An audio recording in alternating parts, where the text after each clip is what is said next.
Welcome students. इसके पहले हमने पढ़ा था कैसे फ्रांस में क्रांति हुई और कैसे यूरोप में समाजवाद फैला, कैसे फ्रांस से लोगों के अंदर ये भावना आई कि हमें अब एक लोकतंत्र की जरूरत है और सभी को समान अधिकार मिलने चाहिए, और कैसे धीरे धीरे ये बात पूरे यूरोप में फैल गई। और आज हम पढ़ेंगे रूसी क्रांति। यूरोप के सबसे पिछड़े औद्योगिक देशों में से एक यूरोप में ये समीकरण उलट गया। कौन सा? कि जो एक राजशाही तंत्र था उससे लोकतंत्र बनने का। 1917 की अक्टूबर क्रांति के जरिए रूस की सत्ता पर समाजवादियों ने कब्जा कर लिया। फरवरी 1917 में राजशाही के पतन और अक्टूबर की घटनाओं को ही अक्टूबर की क्रांति कहते हैं। फरवरी 1917 में राजशाही का पतन हो गया, जो वहाँ के राजाओं का एक के बाद एक राजाओं का शासन हुआ करता था, वो खत्म हो गया। और अक्टूबर की घटनाओं के बाद जो है जनतंत्र आ गया। तो इसी को हम जो है सारी क्रांति को अक्टूबर की क्रांति कहते हैं। ऐसा कैसे हुआ? क्रांति के समय रूस के सामाजिक और राजनीतिक हालात कैसे थे? इन सवालों का जवाब ढूंढने के लिए आइए क्रांति के कुछ साल पहले की स्थितियों पर नजर डालते हैं। जानते हैं कि कैसे स्थिति यहाँ तक आई कि क्रांति हुई और राजतंत्र को खत्म करके जनतंत्र स्थापित हुआ। रूसी साम्राज्य 1914 में रूस और उसके पूरे साम्राज्य पर जार निकोलस द्वितीय का शासन था। मॉस्को के आसपास पड़ने वाले भू क्षेत्र के अलावा आज का Finland, Latvia, Lithuania, Estonia, Poland, Ukraine, Belarus के कुछ हिस्से रूसी साम्राज्य के अंग थे। ठीक है, रूस इससे भी बड़ा था जैसा आप देख रहे हो। यह साम्राज्य प्रशांत महासागर तक फैला हुआ था और आज के मध्य एशियाई राज्यों के साथ साथ जॉर्जिया, आर्मेनिया, अजरबैजान भी इसी साम्राज्य के अंतर्गत आते थे। ग्रीक ऑर्थोडॉक्स चर्च से उपजी शाखा रूसी ऑर्थोडॉक्स क्रिश्चियनिटी को मानने वाले बहुमत थे। क्या था? रूस में ग्रीक ऑर्थोडॉक्स चर्च से उपजी शाखा रूसी ऑर्थोडॉक्स क्रिश्चियनिटी को मानते थे। ठीक है, तो वहाँ का जो था, वहाँ किनका बोलबाला था? ऑर्थोडॉक्स का बोलबाला था। लेकिन इस साम्राज्य के तहत रहने वालों में कैथोलिक, प्रोटेस्टेंट, मुस्लिम और बौद्ध भी शामिल थे। अब जानते हैं रूस की अर्थव्यवस्था और समाज कैसा था। 20वीं सदी की शुरुआत में रूस की आबादी का एक बहुत बड़ा हिस्सा खेतीबाड़ी से जुड़ा हुआ था। यानी कि रूस में जो अधिकतर लोग थे वो कौन थे? किसान थे, जो खेतीबाड़ी किया करते थे। रूसी साम्राज्य की लगभग 85% जनता आजीविका के लिए खेती पर ही निर्भर थी। कितनी? 85% जनता वहाँ की किसान थी। यूरोप के किसी भी देश में खेती पर आश्रित जनता का प्रतिशत इतना नहीं था। यूरोप का कोई भी ऐसा देश नहीं था जहाँ पर इतनी भारी मात्रा में प्रतिशत में जनता फार्मर हो, किसान हो, खेती करती हो। उदाहरण के तौर पर फ्रांस और जर्मनी में खेती पर निर्भर आबादी 40 से 50% से ज्यादा नहीं थी। रूसी साम्राज्य के किसान अपनी जरूरतों के साथ साथ बाजार के लिए भी पैदावार करते थे। रूस अनाज का एक बड़ा निर्यातक था। अब जाहिर सी बात है कि 85% जनता जो है वो अगर फार्मर है, किसान है और अनाज उगाती है तो सारा अनाज तो खाते नहीं होंगे, तो वो अनाज का निर्यात करते थे। उनका यही मेन सोर्स ऑफ इनकम था। उद्योग बहुत ही कम थे। जाहिर सी बात है, लोग खेती करते थे तो उद्योग बहुत ही कम थे। सेंट पीटर्सबर्ग और मॉस्को प्रमुख औद्योगिक इलाके थे। हालांकि ज्यादातर उत्पादन कारीगर ही करते थे, लेकिन कारीगरों की वर्कशॉपों के साथ साथ बड़े बड़े कल कारखाने भी मौजूद थे। बहुत सारे कारखाने 1890 के दशक में चालू हुए थे। जब रूस के रेल नेटवर्क को फैलाया जा रहा था, उसी समय रूसी उद्योगों में विदेशी निवेश भी तेजी से बढ़ा। यानी कि बाहर के लोगों को भी ऐसा लगा कि रूस में उम्मीद है, तो वहां पर उन्होंने अपना पैसा इन्वेस्ट किया, अपनी इंडस्ट्रीज लगाई। इन कारकों के चलते कुछ ही सालों में रूस को कोयला उत्पादन में दुगना और स्टील उत्पादन में 4 गुना वृद्धि हुई। सन 1900 तक कुछ इलाकों में तो कारीगरों और कारखाना मजदूरों की संख्या लगभग बराबर हो गई। कारीगर जो खुद से बनाते थे और कारखाना यानी जो फैक्ट्री में कार्य करने वाले मजदूर थे, उनकी संख्या लगभग बराबर हो गई। इतनी सारी इंडस्ट्रीज आ गई कि दोनों की संख्या लगभग बराबर हो गई। ज्यादातर कारखाने उद्योगपतियों की निजी संपत्ति थे। मजदूरों को न्यूनतम वेतन मिलता रहे और काम की पाली के घंटे निश्चित हो, इस बात का ध्यान रखने के लिए सरकारी विभाग बड़ी फैक्ट्रियों पर नजर रखते थे। लेकिन फैक्ट्री इंस्पेक्टर भी नियमों के उल्लंघन को रोक पाने में नाकामयाब थे। कारीगरों की इकाइयों और वर्कशॉपों के काम की पाली में प्रायः 15 घंटे तक खिंच जाती थी, जबकि कारखानों में मजदूर आमतौर पर 10 से 12 घंटे की पाली में काम करते थे। मजदूरों के रहने के लिए भी कमरों से लेकर डॉर्मेट्री तक तरह तरह की व्यवस्था मौजूद थी। अब यहाँ पर ये बताया जा रहा है कि जो मजदूर थे, वो जो काम करते थे, वो ज्यादा से ज्यादा उनसे जो फैक्ट्रीज थी वो किसकी थी? प्राइवेट सेक्टर की थी, किसी एक व्यक्ति की थी। वो चाहता था कि ज्यादा से ज्यादा प्रॉफिट हो, ज्यादा से ज्यादा प्रॉफिट होने के लिए ज्यादा से ज्यादा काम करवाना पड़ेगा। इसलिए वर्किंग आवर जो थे कारीगरों के वो बहुत ज्यादा थे। जो मजदूर काम करते थे कारखानों में, उनके वर्किंग आवर तो ज्यादा थे लेकिन उनकी सैलरीज कम थी। इस चीज को नियंत्रण करने के लिए फैक्ट्री इंस्पेक्टर थे, लेकिन फिर भी वो इस चीज को कंट्रोल नहीं कर पाते थे। ठीक है। और मजदूरों के रहने के लिए कमरों की भी व्यवस्था थी, डॉर्मेट्री की भी। डॉर्मेट्री क्या? एक जैसे बड़ा सा हॉल है, उसमें कई सारे बेड लगे हुए हैं और उस पर वो लोग सारे मजदूर सोते थे। सामाजिक स्तर पर मजदूर बटे हुए थे। कैसे? कुछ मजदूर अपने मूल गांवों के साथ अभी भी गहरे संबंध बनाए हुए थे। बहुत सारे मजदूर स्थायी रूप से शहरों में ही बस चुके थे। उनके बीच योग्यता और दक्षता के स्तर पर भी काफी फर्क था। तो इस तरह से जो ज्यादा अच्छा काम कर रहा है तो वो अपने आप को ज्यादा योग्य समझता था। जैसे कि जो धातु कर्मी, जो मजदूर खुद को साहब मानते थे, उनके काम के लिए ज्यादा प्रशिक्षण और निपुणता की जरूरत तो रहती ही थी। इसलिए जो धातु कर्मी थे, जो धातुओं का काम करते थे, वो अपने आप को ज्यादा अच्छा मानते थे बजाय दूसरे मजदूरों के। तो इस तरह से मजदूर भी बटे हुए थे अपनी योग्यता के आधार पे। 1914 में फैक्ट्री मजदूरों में औरतों की संख्या 31% थी, लेकिन उन्हें पुरुषों के मुकाबले वेतन कम मिलता था। ठीक है। कितना? मर्दों की तनख्वाह के मुकाबले उन्हें आधे या एक तिहाई ही या चौथाई तक कम मिलता था वेतन। मजदूरों के बीच मौजूद फासला उनके पहनावे और व्यवहार से भी साफ दिखाई देता था। जो अच्छे कैटेगरी के मजदूर थे, जो ज्यादा मेहनत वाला काम करते थे, जो ज्यादा कुशलता वाला काम करते थे, उन्हें ज्यादा अच्छा तनख्वाह मिलती होगी। तो उनका जो ड्रेसिंग सेंस जो उनका बनाया गया था वो अलग तरीके का था, और रहन सहन भी अलग तरीके। तो इस तरह से उन लोगों में अंतर साफ दिखाई देता था। यद्यपि कुछ मजदूरों ने बेरोजगारी या आर्थिक संकट के समय एक दूसरे की मदद के लिए संगठन बना लिए थे, लेकिन ऐसे संगठन बहुत कम थे। मतलब ऐसे संगठन मजदूरों ने भी बनाए हुए थे कि अगर कुछ आफत आ गई या कुछ काम चला गया तो एक दूसरे की मदद की जा सके। इन विभेदों के बावजूद जब किसी को नौकरी से निकाल दिया जाता था या उन्हें मालिकों से कोई शिकायत होती थी तो मजदूर एकजुट होकर हड़ताल भी कर देते थे। 1896-97 के बीच कपड़ा उद्योग में और 1902 में धातु उद्योग में ऐसी हड़तालें काफी बड़ी संख्या में आयोजित की गईं। यानी कि मजदूरों में एकता का पुट तो था, वो अपना एक संगठन बनाए हुए थे। अगर उनको कोई परेशानी होती थी या किसी का वेतन नहीं मिल रहा या किसी की जॉब चली गई है तो ऐसी स्थिति में वो विरोध करते थे, एकजुट हो जाते थे। ये वहां देखने को मिलने लगा था।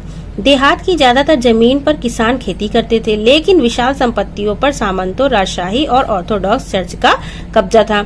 छोटी छोटी जगह पर तो किसान खेती करते थे, वहां पर तो वो रहते थे गांव देहात में, लेकिन जो विशाल संपत्तियां थी उस पे किसका कब्जा था? सामंतों का, राजशाही और ऑर्थोडॉक्स का, अब चर्च का अभी भी कब्जा था। मजदूरों की तरह किसान भी बटे हुए थे।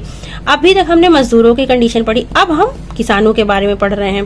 किसान बहुत धार्मिक स्वभाव के थे। इक्का दुक्का अपवादों को छोड़ दिया जाए तो वे सामंतों और नवाबों को बिल्कुल सम्मान नहीं करते थे। वो नवाबों और सामंतों का विरोध करते थे क्योंकि वो सारी जो उनकी जमीन थी वो ऑक्यूपाई कर लेते थे। मेहनत किसानों की होती थी लेकिन फायदा ये लोग उठाते थे, इसलिए किसान उन्हें पसंद नहीं करते थे।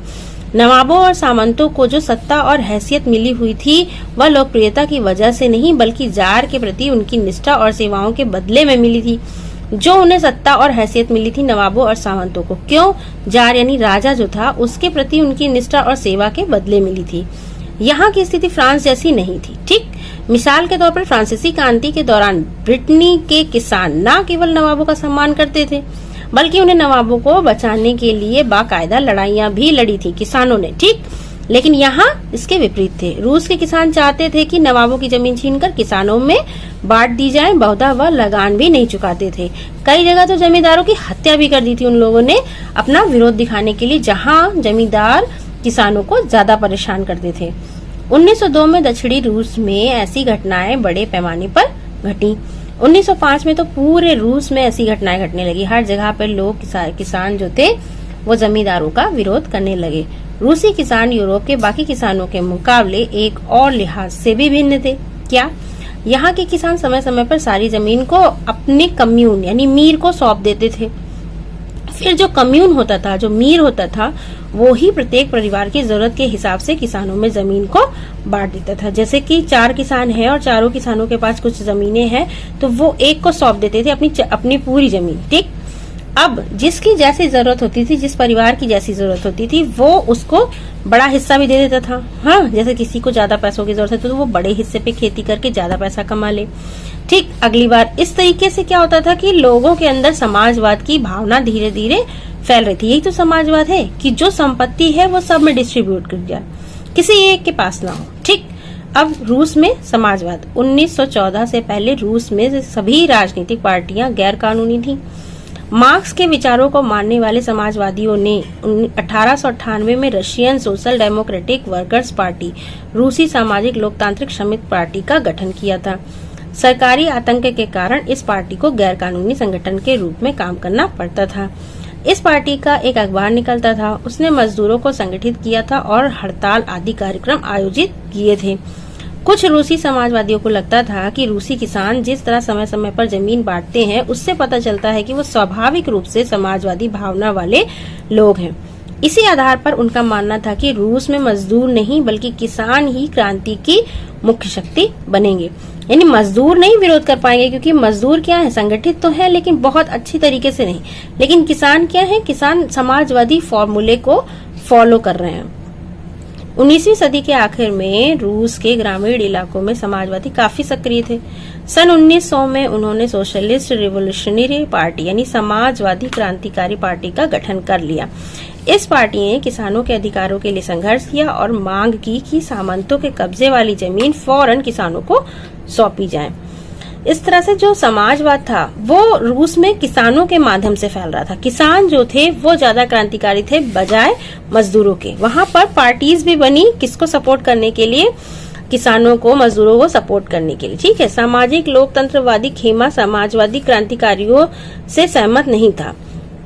लेनिन का मानना था कि किसानों में एकजुटता नहीं है, वे बटे हुए हैं। कुछ किसान गरीब थे तो कुछ अमीर, कुछ मजदूरी करते थे, कुछ पूंजीपति थे जो नौकरों से खेती करवाते थे।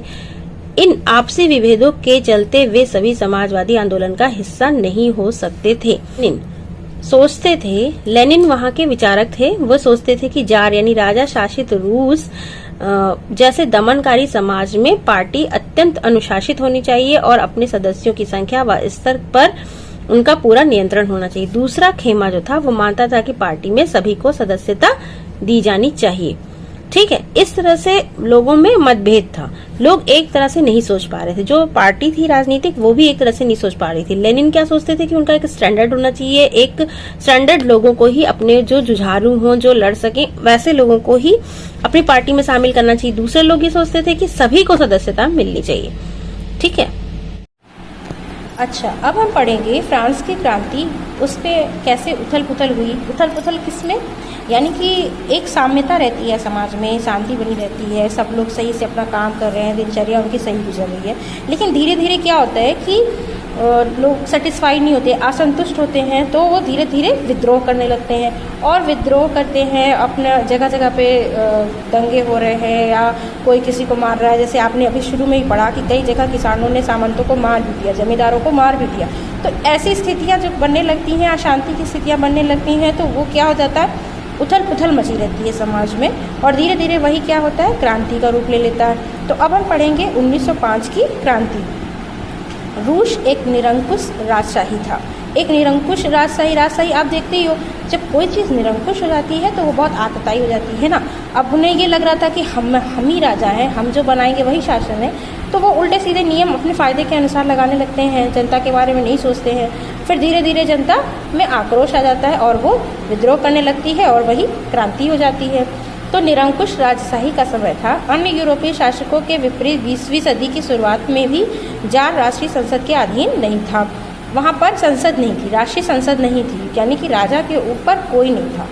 उदारवादियों ने इस स्थिति को खत्म करने के लिए बड़े पैमाने पर मुहिम चलाई। 1905 की क्रांति के दौरान उन्होंने संविधान की रचना के लिए सोशल डेमोक्रेट और समाजवादी क्रांतिकारियों को साथ लेकर किसानों और मजदूरों के बीच काफ़ी काम किया। यानी कि अब जो डेमोक्रेट, सोशल डेमोक्रेट एक पार्टी बनाई गई, जो वहाँ के सोशलिस्ट थे, जो समाजवादी क्रांतिकारी थे, वो क्या चाहते थे, वो जानते थे कि अगर राजा निरंकुश है तो वो आम जनता के बारे में नहीं सोचेगा, किसानों के बारे में नहीं सोचेगा, मजदूरों के बारे में नहीं सोचेगा। और आखिर इन्हीं सबसे तो समाज बना है। अगर ये लोग संतुष्ट रहेंगे, खुश रहेंगे, तभी हमारा समाज में शांति रहेगी, हमारा समाज तरक्की करेगा, हमारा देश तरक्की करेगा। तो इनके लिए हमें कुछ ना कुछ करना पड़ेगा। और हम कर कैसे सकते हैं? जब हम राजा के ऊपर कोई अंकुश लगाएं। अंकुश कैसे लगेगा? जब हमारे यहाँ कोई संसद होगी, कोई संविधान होगा, नियम कानून होगा।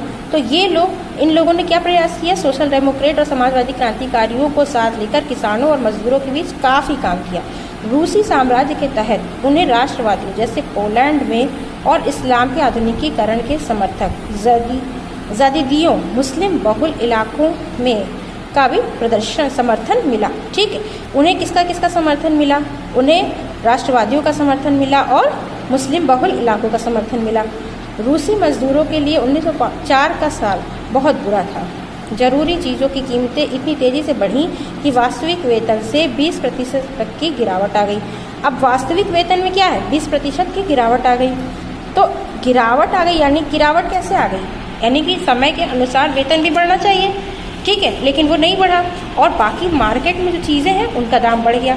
तो आपकी वेतन कम ही तो हुई। यानी कि अगर आप इस साल 100 रुपये पा रहे हो, अगले साल भी 100 रुपये पा रहे हो, लेकिन जो चीज़ इस साल 10 रुपये की थी, अगले साल वो 15 की हो गई। यानी कि आपकी वेतन तो 100 की 100 ही रही, तो आपकी वेतन में भी गिरावट हुई ना। आपकी वेतन भी उस हिसाब से बढ़ना चाहिए, तो वो नहीं हो रहा था। अब क्या था? उसी समय मजदूर संगठनों की सदस्यता में भी तेज़ी से वृद्धि हुई।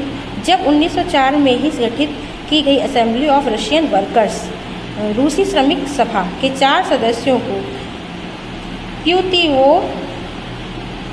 प्यूतिलोव आयरन वर्क्स में उनकी नौकरी से हटा दिया गया। तो मजदूरों ने आंदोलन छेड़ने का ऐलान कर दिया गया। यानी कि कुछ मजदूर ऐसे, कुछ सदस्य थे जो एक असेंबली के सदस्य थे, उनको नौकरी से निकाल दिया गया। तो बाकी मजदूरों में आक्रोश आया, उन्होंने आंदोलन छेड़ दिया। अगले कुछ दिनों के भीतर सेंट पीटर्सबर्ग के 1,10,000 से ज़्यादा मजदूर काम के घंटे घटाकर 8 घंटे किए जाने, वेतन में वृद्धि और कार्य स्थितियों में सुधार की मांग करते हुए हड़ताल पर चले गए। इसी दौरान जब पादरी गैपमान के नेतृत्व में मजदूरों का एक जुलूस विंटर पैलेस, जार का महल के सामने पहुंचा, तो पुलिस और कोसैक्स ने मजदूरों पर हमला बोल दिया। इस घटना में 100 से ज़्यादा मजदूर मारे गए और लगभग 300 घायल हुए। इतिहास में इस घटना को खूनी रविवार के नाम से जाना जाता है। खूनी रविवार क्या है?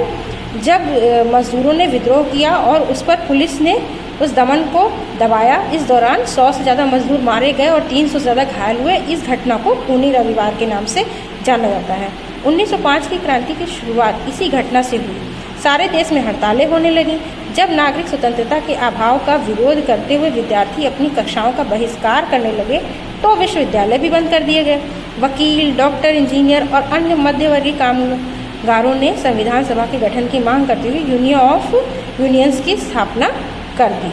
1905 की क्रांति के दौरान जार ने एक निर्वाचित परामर्शदाता संसद या ड्यूमा के गठन पर सहमति दे दी। जो रूस में जो संसद है उसका नाम ड्यूमा है, ठीक है। क्रांति के समय कुछ दिन एक फैक्ट्री मजदूरों की बहुत सारी ट्रेड यूनियंस और फैक्ट्री कमेटियां भी अस्तित्व में रहीं। 1905 के बाद ऐसी ज़्यादातर कमेटियां और यूनियनें अनधिकृत रूप से काम करने लगीं, और क्योंकि उन्हें गैर कानूनी घोषित कर दिया गया था, राजनीतिक गतिविधियों पर भारी पाबंदियां लगा दी गईं। जार ने पहली ड्यूमा को मात्र 75 दिन के भीतर और पुनर्निर्वाचित दूसरी ड्यूमा को 3 महीने के भीतर बर्खास्त कर दिया गया। क्यों? क्योंकि जार राजा को अपने ऊपर जो अंकुश लगा रहा है वो तो पसंद आएगा नहीं, तो उन्होंने किसी न किसी कारण को देते हुए पहली वाली को 75 दिन में, दूसरी वाली को 3 महीने में ही बर्खास्त कर दिया। वह किसी तरह की जवाबदेही या अपनी सत्ता पर किसी तरह का अंकुश नहीं चाहता था। जो हमेशा निरंकुश शासन किया अपने ऊपर, अंकुश कैसे बर्दाश्त कर सकता है ना। तो उसने इसको, संसद को भंग कर दिया गया।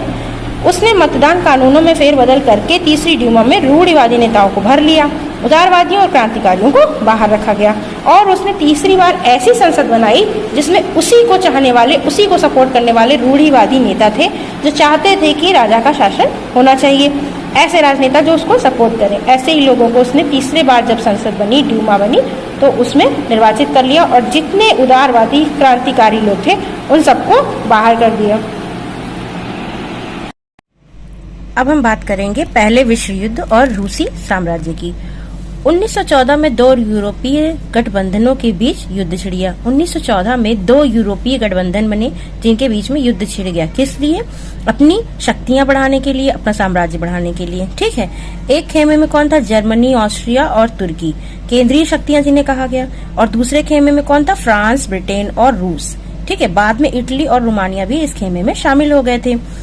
इन सभी देशों के पास विशाल वैश्विक साम्राज्य थे, फिर भी लड़ाई कर रहे थे। क्यों? सत्ता के लिए, अधिकारों के लिए, प्रभुत्व के लिए। इसलिए यूरोप के साथ साथ यह युद्ध यूरोप के बाहर भी फैल गया था। इसी युद्ध को पहला विश्व युद्ध कहा जाता है। इस युद्ध को शुरू में रूसियों का काफी समर्थन मिला। जनता ने जार का साथ दिया, यानी राजा का साथ दिया। लेकिन जैसे जैसे युद्ध लंबा खिंचता गया, जार ने ड्यूमा में मौजूद मुख्य पार्टियों से सलाह लेना छोड़ दिया। वो अपनी मनमर्जी करने लगा। उसके प्रति जन समर्थन कम होने लगा। जर्मनी विरोधी भावनाएं दिनों दिन बलवती होने लगी। जर्मनी विरोधी भावनाओं के कारण ही लोगों ने सेंट पीटर्सबर्ग का नाम बदलकर पेट्रोग्राड रख दिया, क्योंकि सेंट पीटर्सबर्ग जर्मन नाम था। अब जर्मनी जो था उससे लोगों के अंदर क्या भर रही थी? मतलब ईर्ष्या भरने लगी थी, क्योंकि वो दूसरे खेमे में था, रूस के अपोजिट था और रूस के लोग जो है वो उसके खिलाफ थे। उनके मन में जर्मनी के लिए घृणा थी। तो इसीलिए उन्होंने सेंट पीटर्सबर्ग का भी नाम बदल दिया। क्यों? क्योंकि ये सेंट पीटर्सबर्ग एक जर्मन नाम था। जारीना, जार की पत्नी, महारानी। ठीक है। अलेक्सांद्रा ने जर्मन मूल का होने और उसके घटिया सलाहकारों, खास तौर से रासपुतिन नामक एक सन्यासी ने राजशाही को और अलोकप्रिय बना दिया। ठीक है। एक तो पहले से ही प्रॉब्लम थी, जार निरंकुश था जिस वजह से जनता भड़की हुई थी। और रही सही कसर किसने पूरी कर दी? जार की पत्नी ने, यानी जारीना ने। जार की पत्नी यानी राजा की पत्नी को जारीना कहते थे, जैसे हम लोग कहते हैं महाराजा, महारानी। ठीक है। तो उसकी पत्नी और घटिया सलाहकारों ने ऐसी ऐसी चीजें सलाह दी, ऐसे ऐसे काम बताए, जिसकी वजह से जो लोगों में आक्रोश था वो और भी बढ़ गया। प्रथम विश्व युद्ध के पूर्वी मोर्चे पर चल रही लड़ाई पश्चिमी मोर्चे की लड़ाई से भिन्न थी। जो पूर्वी मोर्चे पे लड़ाई चल रही थी, पूर्वी की तरफ क्या है? एशिया देश है ना, एशिया महाद्वीप है। और जो पश्चिमी मोर्चे पर लड़ाई चल रही थी वो दोनों अपोजिट थी। क्यों?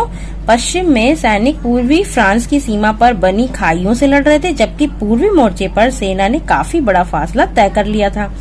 इस मोर्चे पर बहुत सारे सैनिक मौत के मुंह में जा चुके थे। अब युद्ध चल रहा है तो बहुत सारे सैनिक मरेंगे ही। और सैनिक क्या है? वहाँ की आम जनता है। जब इतनी तादाद में कोई घर का कमाने वाला है, कोई एक है, सिंगल है, मरने लगते हैं लोग, तो घर में परेशानियां बढ़ती हैं। और घर में अगर परेशानियां बढ़ेंगी, कौन चाहेगा कि ये हम जबरदस्ती की मुसीबत मोल ले, है ना? तो इस वजह से लोगों के अंदर आक्रोश बढ़ने लगा। अब क्या हुआ? इस मोर्चे पर बहुत सारे सैनिक मौत के मुंह में जा चुके थे। सेना की पराजय से रूसियों का मनोबल तोड़ दिया था। 1914 से 1916 के बीच जर्मनी और ऑस्ट्रिया में रूसी सेनाओं को भारी पराजय झेलनी पड़ी। 1917 तक 70 लाख लोग मारे जा चुके थे। अब आप सोचो, 70 लाख, एक बहुत बड़ी आबादी का हिस्सा मारा जा चुका था। और ऐसे में जो सेना में जो लोग जाते हैं वो कौन होते हैं? वो घर के हृष्ट-पुष्ट पुरुष होते हैं, है ना, लड़के होते हैं और कमाने वाले होते हैं। कोई बूढ़ा या कोई बेकार या कोई ऐसा जो पड़ा हो जिसको कोई काम ना, वो तो सेना में जाता नहीं है ना। यानी कि जो सेना में 70 लोग मारे गए वो ऐसे लोग थे जो अपने परिवार के आधार थे या देश के लिए एक अच्छा काम कर सकते थे, यूथ था। ठीक है। और वो बेवजह 70 लाख लोग मारे जा चुके थे। पीछे हटती रूसी सेनाओं ने रास्ते में पड़ने वाली फसलों और इमारतों को भी नष्ट कर डाला, क्योंकि उन्हें बहुत गुस्सा आ रहा था, ताकि दुश्मन की सेना वहां टिक ही न सके। फसल नष्ट कर दी, इमारत नष्ट कर दिया, क्योंकि सेना भाई आगे बढ़ेगी तो उसे खाने को कुछ ना मिले, उसे रहने को कुछ ना मिले, तो वो भी उनका वहां रुकना मुश्किल हो जाए। फसलों और इमारतों के विनाश से रूस में 30 लाख से ज्यादा लोग शरणार्थी हो गए। अब भाई उन्होंने घर गिरा दिए और सब नष्ट कर दिया फसल, तो वहां जो लोग जिनका घर गिरा दोगे वो कहाँ जाएंगे? तो वो जो है शरणार्थी हो गए। इन हालातों ने सरकार और जार दोनों को अलोकप्रिय बना दिया। सिपाही भी युद्ध से तंग आ चुके थे, अब वे लड़ना नहीं चाहते थे। ठीक है। युद्ध से उद्योगों पर भी बुरा असर पड़ा। रूस के अपने उद्योग तो वैसे भी बहुत कम थे, अब तो बाहर से मिलने वाली आपूर्ति भी बंद हो गई, क्योंकि बाल्टिक समुद्र में जिस रास्ते से विदेशी औद्योगिक सामान आते थे उस पर जर्मनी का कब्जा हो चुका था। अब जर्मनी ने कब्जा कर दिया तो वहां से जो सामान, जो सहायता इन लोगों को मिल रही थी वो भी बंद हो गई। इनके पास वैसे ही उद्योग धंधे कम थे और नष्ट हो गए, वो भी कम। घर में जो काम करने वाले लोग थे वो भी मर गए, उससे भी दिक्कत। भाई घर में अगर जो बूढ़े लोग हैं, किसी घर में महिलाएं हैं, किसी घर में बूढ़े लोग हैं, ऐसे भी तो परिवार होंगे, तो अब उनकी जिम्मेदारी कौन लेगा भाई? तो वैसे लोगों की संख्या बढ़ गई। इस तरह से यूरोप के बाकी देशों के मुकाबले रूस के औद्योगिक उपकरण ज्यादा तेजी से बेकार होने लगे। 1916 तक रेलवे लाइनें टूटने लगीं, अच्छी सेहत वाले मर्दों को युद्ध में झोंक दिया गया, देश भर में मजदूरों की कमी पड़ने लगी और जरूरी सामान बनाने वाली छोटी छोटी वर्कशॉप्स ठप होने लगी। ज्यादातर अनाथ सैनिकों का पेट भरने के लिए मोर्चे पर भेजे जाने लगा। शहरों में रहने वालों के लिए रोटी और आटे की किल्लत पैदा हो गई। 1916 में सर्दियों में रोटी की दुकानों पर अक्सर दंगे होने लगे। क्यों? क्योंकि लोगों को खाना कम मिलता था। अब बताइए, रोटी की दुकान पे दंगा होने लगा, यानी कि लोगों को खाना तक, मतलब जो बेसिक नीड होती है वो भी पूरी नहीं हो पा रही थी। तो इस तरह से कहना है कि जो रूस था वो धीरे धीरे कैसे वहां पर विद्रोह हुआ, कैसे क्रांति हुई, उसकी क्या क्या वजह थी और कैसे एक राजशाही देश जिसमें राजशाही थी वो एक समाजवादी देश में परिवर्तित हो गया। उसमें बहुत ज्यादा हाथ जो है वहां का जो राजशाही तंत्र था, जो निरंकुश हो चुका था, उसका भी था, उसके चाटुकारों का था, जो वहां के बैकवर्ड सोच वाले लोग थे, है ना, जो पिछड़ी सोच वाले लोग थे, रूढ़िवादी सोच वाले लोग थे, वो उन्होंने जनता को भड़काया। और सबसे बड़ा फैक्टर क्या था कि वहां के जो किसान थे उनकी समाजवादी सोच थी, वो एक दूसरे की मदद करते थे, वो एक दूसरे के साथ मिलके खेती करते थे और वो सामंतों को, जमींदारों को भाव नहीं देते थे, उनके अत्याचार नहीं सहते थे, उन्हें मार देते थे, जान से भी मार देते थे। तो इस तरह से धीरे धीरे करके विरोध हुआ और विरोध ने व्यापक रूप लिया और सारा खेल कब पलट गया? जब विश्व युद्ध हुआ। विश्व युद्ध में जब रूस की हार हुई तो इसकी वजह से वहां पर बहुत ज्यादा क्षति हुई, माल की, जान की, हर चीज की, जिसकी वजह से वहां का पूरा समाज और सामाजिक समीकरण ही बदल गया। Okay students.